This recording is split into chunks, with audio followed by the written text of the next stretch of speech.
கல்யாணமே பண்ணிக்க மாட்டேன்னு சொன்னேன். 25 26 வயசு வரட்டும், அப்போது கல்யாணத்தை பற்றி பேசுங்கன்னு. 20 வயசில் பேச ஆரம்பித்தான்.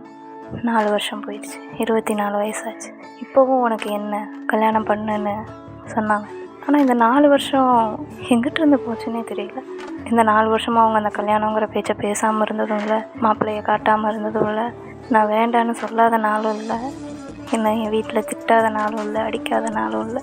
இப்படியே போனதுனால 4 வருஷம் வாழ்க்கை பிரச்சனையெல்லாம் வாழ்க்கையோட நாட்களை சாப்பிட்டுச்சு. அந்த 4 வருஷம் நான் எங்கேருந்து சந்தோஷமாக இருந்தேன்னு எனக்கு ஞாபகம் இல்லை. அதனால் இப்போவும் மனசு வரல. ஒரு டைமில் தான் புரிஞ்சுக்கிட்டேன்.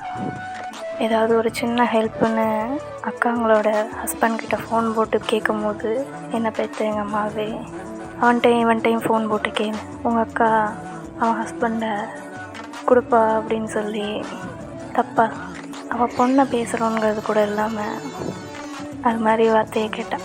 24 வயசு ஆயிடுச்சுன்னா என் வாழ்க்கையே முடிஞ்சு போச்சுடா. இதுக்கப்புறம் என்னால் வாழ முடியாதா? இப்போ நான் வாழலைன்னா இந்த பேச்செல்லாம் நான் கேட்கணுமா? 20 வயசுக்கு மேலே உங்களுக்கான காதலை நீங்கள் கண்டுபிடிக்கலன்னா இங்கே உங்களுக்கு வாழ தகுதியே இல்லைன்றாங்க.